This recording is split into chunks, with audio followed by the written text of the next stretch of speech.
que entran dos encapuchados a un bar y ametrallan a gente que están viendo el fútbol, o sea, y además por la espalda, ¿no?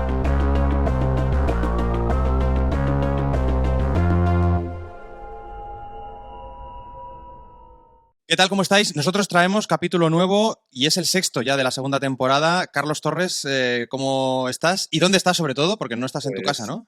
Bueno, estoy en casa de mis padres en Alicante, o sea que si en algún momento irrumpe algún familiar, no lo tengamos en cuenta.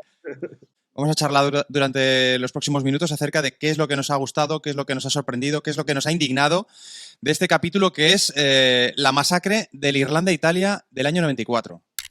Sí, yo creo que es un capítulo que hemos disfrutado muchísimo. La gente, bueno, no tiene por qué saberlo, pero cuando nosotros hacemos el guión y luego vamos ya grabando y hacemos varias pruebas, creo que hemos ido disfrutando mucho de hacer ese puzzle porque realmente es una historia que tiene de todo, ¿no? Que le pasa a gente corriente como nosotros, que baja un día al bar y se cruza con unos desalmados que acribillan por la espalda a una serie de parroquianos de un bar, le podría haber pasado a cualquiera, que además tiene uno de esos conflictos europeos que todos tenemos en mente, ¿no? Que es Irlanda del Norte de fondo, que tiene para mí uno de los mundiales más icónicos, porque es el primero que vi y es el primero que coleccioné los cromos. Estoy aquí en casa de mis padres y he estado buscándolos. Lo que pasa que estas cosas que pasan, me han desmontado la habitación, han matado al niño que yo fui, podríamos hacer otro brazalete negro de eso. Y tiene todos esos elementos de cultura pop, de geopolítica y de una historia llena de injusticias que nos ha flipado, vaya. Creo que, y corrígeme si me equivoco, estaríamos ante la mezcla de En el nombre del padre y el FIFA 94. O sea, si tú combinas esas películas que hemos visto y las noticias que veíamos de críos, ¿no? Hace ya unos cuantos años, del conflicto norirlandés, más ese fútbol de principios de los 90, creo que combinan perfectamente en este capítulo, que además hay un elemento añadido que yo personalmente he ido descubriendo conforme íbamos haciendo el guión, que es el de una investigación policial no deficiente, no, lo siguiente. Hay un momento en el que decimos que el catálogo de errores en la investigación es inacabable, pero prácticamente es fronterizo con la connivencia. ¿Por qué? Porque lo que sucede en este caso es que hay una matanza en un bar, como tú dices, Carlos, en un pequeño pueblo de Irlanda del Norte que ya está cerca de la frontera con la República de Irlanda. Hay una comunidad católica importante en el pueblo y hay unos cuantos hombres de esa comunidad católica que están viendo cómo la selección de Eire, de la República de Irlanda, está jugando el primer partido de su segundo mundial, el Mundial de Estados Unidos 94. Y mientras están viendo el partido, alguien entra en el bar y comienza a ametrallarlos, ¿no? Hay 6 muertos y lo que te digo, la investigación policial de esas 6 muertes me parece que es, wow, es no indignante, no enervante, no, es como incluso de impotencia, ¿no? Yo creo que los familiares 30 años después todavía no saben quién ha sido, o todavía peor, o sí saben quién ha sido y saben que está viviendo a pocos kilómetros de ese pueblo en el que se cometió la masacre y no han sido capaces de llevar ante la justicia a ese o esos culpables. Yo creo que es que más que no han sido capaces, no han querido ser capaces, ¿no? Porque es verdad que cuando empiezas a mirar la investigación, que además todo nuestra forma de mirar la investigación viene del informe del defensor del pueblo que hizo varios años después analizando cómo se había hecho la investigación y realmente es humillante para los familiares. Es decir, se destruyen pruebas, se pasan por alto testigos, se contaminan escenas del crimen. Quiero decir, es como un catálogo nefasto, pero es imposible que no se haya hecho aposta, ¿no?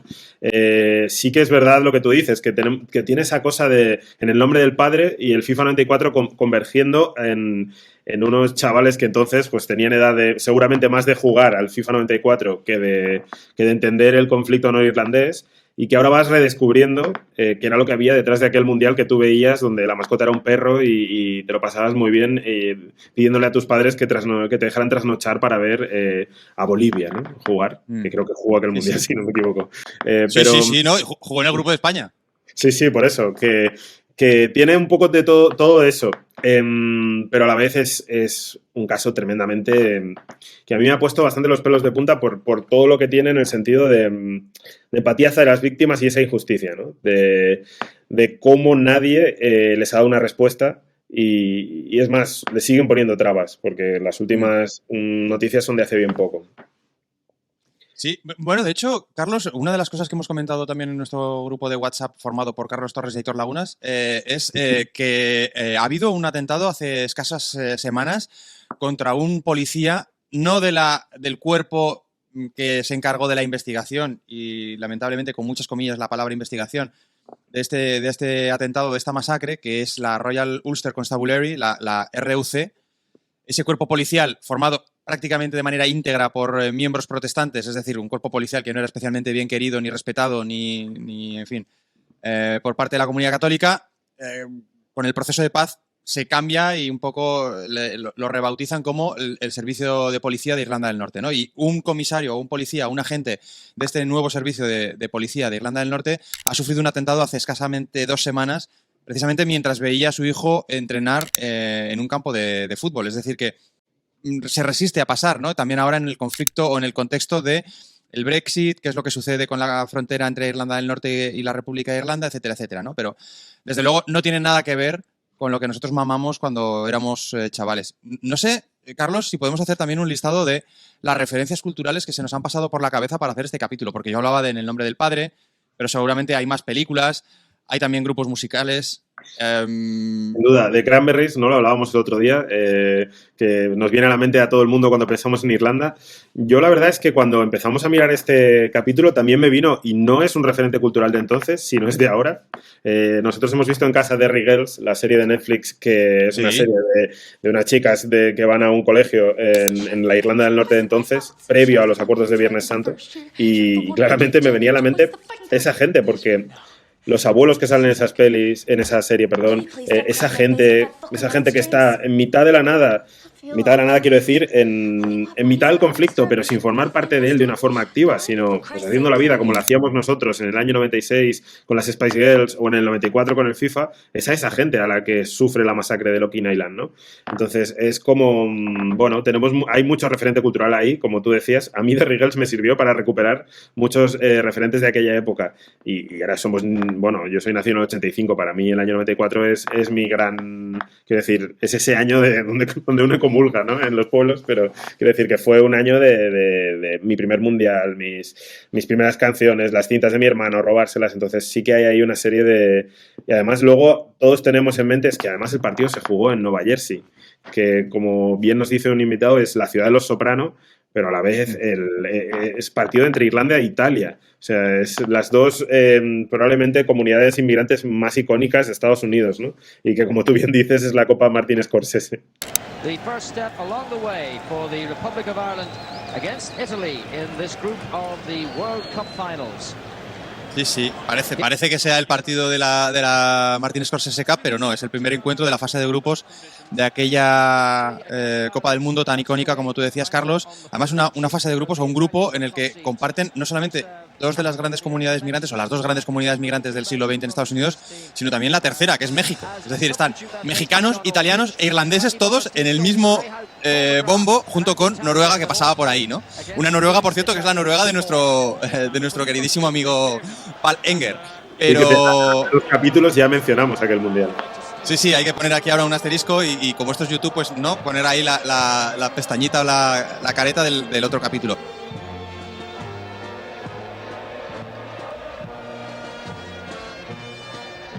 Pero bueno, sí, un poco yendo a ese imaginario colectivo, yo no sé cuáles son las razones por las que el conflicto de Irlanda del Norte es tan tremendamente poderoso. Yo creo que tiene mucho que ver también con que Irlanda es un país muy bonito, con una historia bastante desdichada y, bueno, había ahí como una especie de paralelismo, ¿no? También con el conflicto que vivíamos en España, en Euskadi, pero sobre todo, ya abstrayéndonos de esa condición, yo creo que, bueno, era como un conflicto eso, muy cinematográfico, ¿no? A nosotros nos llegó, o a mí personalmente, me llegó claramente por En el nombre del padre, que es una de las películas que más me ha impactado ver, o sea, pero top 3, claramente.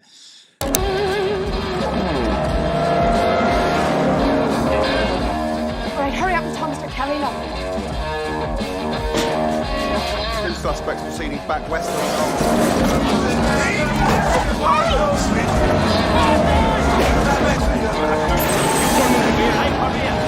Claro, tú la ves con 13 años en el cine y se te caen los huevos al suelo, o sea, tal cual. Me ha gustado mucho y es un referente mucho más reciente, No digas nada, que me parece que es un librazo de Patrick Radden Keefe. Quien no conozca este libro, pues le envidio, porque es aquello que dices, no, me gustaría volver a leerlo por primera vez. Desde el principio, así es. El impacto que ha tenido este libro a la hora de explicar el conflicto norirlandés a partir de un pequeño caso muy dramático.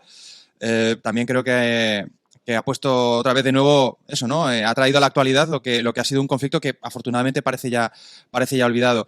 La música de Cranberries, pues tú decías, ¿no? En el año 94 para mí también es uno de los primeros grupos que realmente escucho, paso cintas, me pasan cintas. Lamentablemente ya Dolores O'Riordan murió hace un par o 3 de años, pero es un grupo bastante icónico. Y al final, lo que decíamos también, el fútbol de principios de los 90, ¿no? Que para todos los que lo vivimos como críos, pues lógicamente es un fútbol muy especial. Tú decías que el Mundial de Estados Unidos es el primero que tú sigues.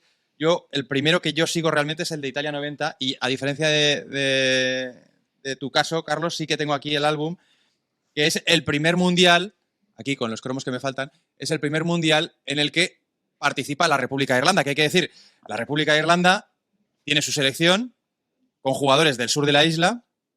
Irlanda del Norte tiene su selección separada con futbolistas del norte de la isla, pero los católicos del norte animan a la selección del sur, que es lo que estaba sucediendo aquella noche en el bar de Login Island. Sí, así es. Muchas veces hablamos de no politizar el fútbol, bueno, no lo hablamos nosotros, ¿no? Pero realmente todo es política y el fútbol lo es como nada, ¿no? Entonces, como esa expresión de la masa. Y aquí es así de claro. Quiero decir, los católicos del norte no se veían nada identificados en esa selección de Irlanda del Norte. Ellos creo que se veían, Carlos, tan identificados con la selección de Irlanda del Norte como con la policía de Irlanda del Norte. Así es, exacto. Y además es curioso en todo lo cultural, ¿no? Lo irlandés, por más que dejes la isla, siempre les está muy identificado. El Celtic de Glasgow, los Celtics en Boston. Pero no solo eso, recuerdo que Michael Robinson, jugador nacido en Inglaterra, pero con raíces irlandesas, jugó con Eire, si no me equivoco. Sí. Quiero decir, o el mismo Morrissey, el cantante de los Smiths, que era muy ligado a esa... porque es una tierra muy de emigrar. Tuvieron, bueno, no solo en lo político, sino en lo económico, pues han tenido también mucha evasión, tener que irse para salir adelante, ¿no? En ese sentido, el caso del partido de Irlanda del Norte, de la selección de Irlanda, es para ellos un punto bestial en la carrera deportiva, porque juegan su segundo mundial, pero es que juegan el partido inaugural contra una Italia todopoderosa, que también está llena de iconos pop. Basta mencionar a Tassotti, ¿no? Como para que la gente recuerde a Luis Enrique. Pero es que fue una Italia maravillosa. Baggio, Costa Curta, Maldini, Pagliuca, que ¿quién de nosotros puede decir Pagliuca sin inmediatamente tener que decir Gianluca, ¿no? Es decir, es una cosa que... pensaba que decir, ¿quién de nosotros puede decir Pagliuca sin inmediatamente decir Julio Salinas? Exacto, eso también, pero quiero decir... No, yo a veces confundo el nombre de mis sobrinos, los llamo y me equivoco, pero si tengo que decir Gianluca, lo digo sin pestañear, ¿no? Esas cosas que se graban de niño que se te quedan ahí. No, es lo que tú dices. Este podcast tiene la escala política como ninguna otra, porque es un conflicto que a todos nos interesa, pero es un momento también muy, muy bollante del conflicto en el sentido de estaban pasando cosas, estaban a punto de llegar a un acuerdo o a unos primeros acuerdos. No era el conflicto en los 70, 80, donde eran los años más de plomo, sino eran unos años donde ya se veía la sociedad como preparada para dar otro paso. Y precisamente en ese momento de un mundial extraño, porque es en Estados Unidos, televisado por tele de cable, como hacen los americanos el espectáculo, llega una cosa tan como del pasado, ¿no? Que entran 2 encapuchados a un bar y ametrallan a gente que están viendo el fútbol, o sea, y además por la espalda, ¿no? Quiero decir que ni siquiera hay ningún mínimo capacidad de defensa, porque es lo más cruel que se puede hacer. Y además con unas víctimas que no tenían absolutamente nada que ver con el conflicto, como podríamos decir prácticamente todos en el pueblo, ¿no? Porque Login Island, como tú has dicho, es un pueblo muy pequeño en el que el rumor, el eco de los Troubles, ¿no? Como se llaman en Irlanda y en Inglaterra, a esa época que prácticamente podríamos catalogar como guerra civil. De hecho, el periodista irlandés que nos ha ayudado, Richard Fitzpatrick, lo ha catalogado, lo ha denominado así, como una guerra civil en la que mueren más de 3.000 personas durante 25 años aproximadamente. Pues ese eco al pueblo no le había afectado. Es decir, la convivencia entre las dos comunidades de Login Island parecían que eran relativamente sanas, ¿no? Incluso uno de los dueños del bar en el que se produce la masacre, ¿verdad, Carlos? Viene a decir algo así como: aquí siempre han sido bienvenidos tanto católicos, protestantes como disidentes, que es esa tercera Irlanda, como en el caso de la Guerra Civil se hablaba de la tercera España, ¿no? Sí, así es. Es un pueblo es que llamarlo pueblo, que también lo decimos en el podcast, es un poco hasta muy arriesgado, porque en realidad es un cruce de caminos con esas casas desperdigadas, porque es eminentemente rural y donde nunca habían tenido grandes conflictos. No son esas ciudades donde se levantaron los muros que separaban a comunidades por católicos y demás. De hecho, leyendo, ya lo comentamos, uno de los... la familia O'Toole, que es la que regentaba The Heights, dice que los días posteriores al atentado se le acercó gente de la comunidad protestante del pueblo diciéndoles que estaban avergonzados, y ellos les dijo, no, esto lo han hecho unos bárbaros, no se trata de ser católicos o protestantes, vosotros sois mis vecinos, no habéis sido vosotros. Entonces, bueno, sí que es verdad que es una comunidad mucho más pequeña donde todo había pasado de largo, y los Troubles, que por cierto, antes hemos hablado de referentes y hay un podcast en Spotify que se llama The Troubles. Ahora, hay que entender inglés, no solo inglés, hay que entender inglés con acento irlandés, con lo cual es un poco un B2 extra de isla irlandesa, pero lo recomiendo porque también hay muchos casos, no solo ligados al fútbol. Hay clasificaciones o hay estadísticas, ¿no?, de muertos durante los Troubles por cada año, ¿no? Y estoy viendo que en el año 94 hubo 64, que es una barbaridad, 64 muertes, de las cuales 6 se produjeron en este atentado que narramos en el 6º capítulo de la segunda temporada de Brazalete Negro, pero claro, 64 muertes, si vas a mirar lo que sucedió en el año 72, es que fueron 500 muertes en el año 72, es decir, prácticamente 2 muertos cada día. Sí.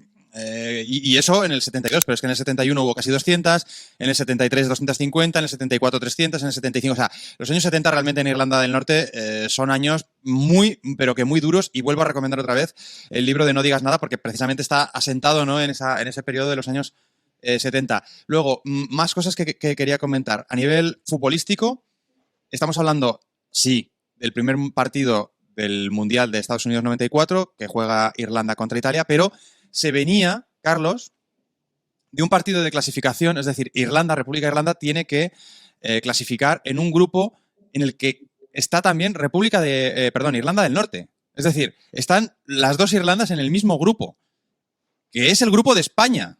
Es decir, Irlanda... España juega a la repesca, por cierto. No, España se clasifica en el último partido de la fase de grupos contra Dinamarca, en el mítico partido de España-Dinamarca. Expulsan a Hierro, ¿no? Eso es. En el que marca Hierro y expulsan a Zubí. Exacto. Eso es. Tiene que salir Cañete y luego marca Hierro a saque de un córner que bota Vaquero. Y ese es el 1-0 que a España le da la clasificación. Pues mientras en España estábamos viendo a ver si se clasificaban los hombres de Clemente, pues en Irlanda, tanto en la del norte como en la del sur, estaban viendo un partido que podía suponer que Irlanda del Norte dejara a República de Irlanda sin ir al Mundial. República de Irlanda necesitaba como mínimo un empate.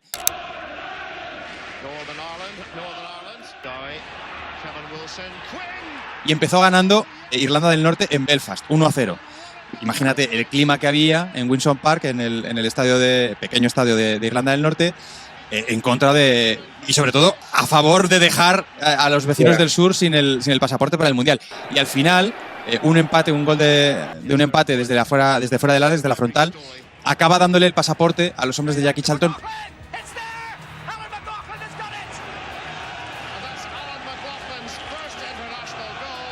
Consiguen clasificarse los del sur contra los del norte, y a partir de ahí ocurre esto, ¿no? Que República de Irlanda viaja al Mundial de Estados Unidos, se juega el primer partido y lamentablemente mientras se juega ese primer partido se produce... Con otra salvedad, que es que el entrenador de Irlanda no puede ser más británico en el sentido más inglés, ¿no? Que es un Charlton que además los irlandeses, según he leído en todos los lados, le tienen muchísimo cariño, ¿no? Le tienen como considerado... Sí, le tienen muchísimo cariño porque de hecho un año después... Es que lo que decías tú, ¿no? Es un conflicto que en el año 94-95 todavía estaba muy vivo. Un año después se juega, tienen la inoportuna idea de convocar un amistoso Irlanda-Inglaterra. It was clear from the kickoff that trouble was in the air. Booing and Nazi salutes at the playing of the national anthems. En Dublín. Iban allí como unos 300 o 400 taraos ingleses con ganas de liarla mucho y de soltar auténticas barbaridades por la boca. Empieza el partido, tiran además sillas, tal. Y ahí es cuando aparece Jackie Charlton y les dice: pero iros a casa, hacednos un favor, estáis alterando la vida de un país que quiere salir adelante, habéis venido de fuera a tocar las narices, idos a casa. For Ireland's manager Jack Charlton, hero of England's 1966 World Cup victory, it was all too much to bear. Y que lo diga un inglés, ¿no? A los tarados ingleses creo que todavía le dio más fuerza a un entrenador que lógicamente es icónico porque es que había ganado el Mundial jugando como futbolista con Inglaterra en el 66, pero es que luego clasificó a República de Irlanda, que no había jugado nunca nada, ninguna fase final, para la fase final del Euro 88, la fase final del Mundial 90 y la fase final del Mundial 94. O sea que realmente sacó oro con unos mimbres que tradicionalmente habían dado poco, ¿no? Para República de Irlanda. Así es realmente es como el cambio de esa selección y también una autoestima para un país que bueno, que siempre se ha visto como el hermano pequeño de esa isla, ¿no? Y que además, bueno, tuvo que vivir los Troubles, el conflicto desde un lugar muy, iba a decir incómodo, pero seguramente no sea la palabra, pero quiero decir que tuvo que estar ahí con un margen de operación muy limitado. Sí, haciendo un equilibrio ahí, ¿no? Sí, entonces, bueno, también explicamos en el capítulo el origen un poco de la República de Irlanda, de cómo arranca también el IRA, cómo acaba llegando los grupos paramilitares, así que escuchadlo en el capítulo para no volver a repetirlo ahora porque nos llevaría mucho, pero sí, claramente es un momento en el que yo creo que sé que no es lo más importante, pero probablemente la autoestima que aporta de vez en cuando el deporte ayuda también a, bueno, pues a lo que decíamos, que esos católicos de Locking Island que estaban acostumbrados a ser casi una comunidad de segunda porque, por ejemplo, la policía que hablábamos, ¿no? La RUC, se crea con la intención de que represente a toda Irlanda del Norte, pero la realidad es que el 90% de agentes son protestantes y solo el 10% son católicos, ¿no? Pues no acaban viéndose representados. Es un problema de representación, de tasas de desempleo, de muchos problemas que de repente que la selección del sur, formada por católicos, se clasifique, pues les da un punto de vamos a ir al bar a disfrutar de algo nuestro, ¿no? Seguramente haya algo de eso en el origen del atentado, vamos a desgraciarle la fiesta. Esos tarados que fueron al amistoso Irlanda-Inglaterra, seguramente aquí también fueron los tarados. Lo que pasa es que eran tarados con armas mucho más peligrosos, ¿no? Y aparte, como ellos mismos dicen, la palabra que utilizaban era fanáticos, ¿no? Pues eso, fanáticos a un nivel donde estaban cegados. Con unas armas que también tienen una pequeña subtrama durante el capítulo, porque, en fin, son unas armas que proceden de Sudáfrica y que se cuelan en Irlanda del Norte en unas condiciones, una vez más, de calculadísimos despistes, ¿no? Por parte de la policía, que es un poco también otro de los conceptos que manejamos durante el capítulo. Tres referencias ya para ir acabando, Carlos, cinematográficas que me han venido mientras estábamos hablando. Aparte de la de En el nombre del padre, hay una peli, a mí me gusta mucho, es una de mis favoritas, El tercer hombre, de Carol Reed, pero Carol Reed tiene una peli sobre el conflicto en Irlanda del Norte que se llama Largas la noche.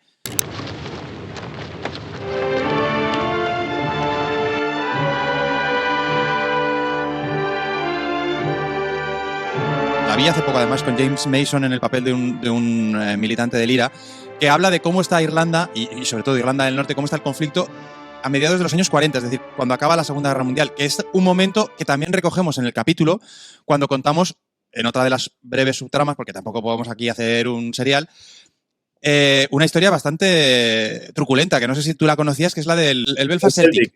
A mí me dejó cuando la contaste, porque yo la verdad es que la desconocía y cuando me la contaste, creo que encaja como anillo al dedo para entender cómo miraba hacia otro lado esa policía norirlandesa cuando pasaba algo en la comunidad. O sea, no se preocupaban por proteger de la misma manera a los ciudadanos, sino miraban qué religión profesaban antes de actuar, ¿no? Entonces, no conocía la historia.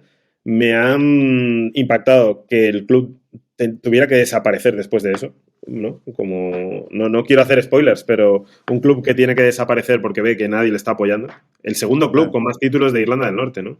Tal cual. Que no es un cualquiera, quiero decir, en Irlanda del Norte. Y que el propio club, después de lo que sucedió en un derbi de Belfast contra el principal equipo protestante, pues se da cuenta de que es que no puede proteger a sus futbolistas, ¿no? Que cada partido fuera de casa, como ellos son un poco la bandera de la comunidad católica, pues está exponiendo a sus propios hombres, a sus propios jugadores, a cualquier tipo de abuso, pero desde el punto de vista de los insultos, pero también de las agresiones físicas, ¿no? Y como ahí la policía, como tú dices, parece que mira para otro lado, pues bueno, ahí el propio club, el Belfast Celtic, toma la determinación de cerrar el club, que me parece que es algo bastante inaudito en la historia del deporte, ¿no? Cómo el conflicto político acaba obligando a un equipo a desaparecer.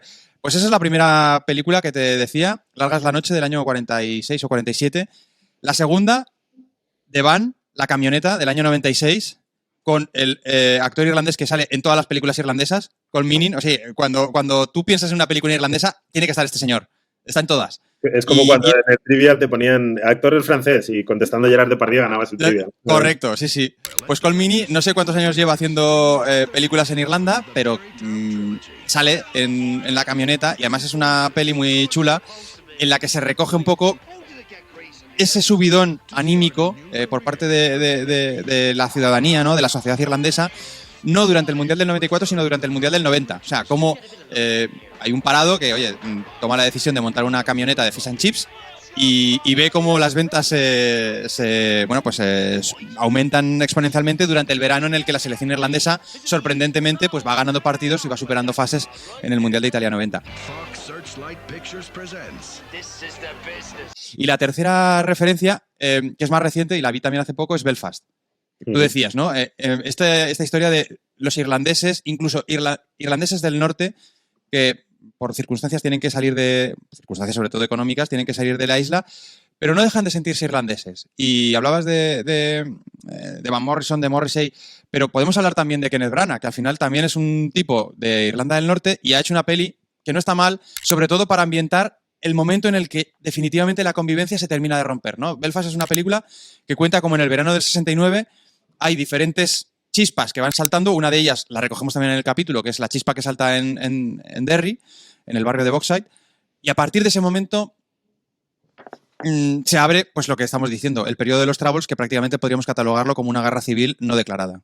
Mira, haré yo una pequeña también aportación cinematográfica, ya que hablamos de los Troubles, y porque no nos acusen de no mencionar un poco desde el otro lado, hay una peli que se llama 71, que básicamente se pone en la piel de un soldado británico en un barrio de católicos.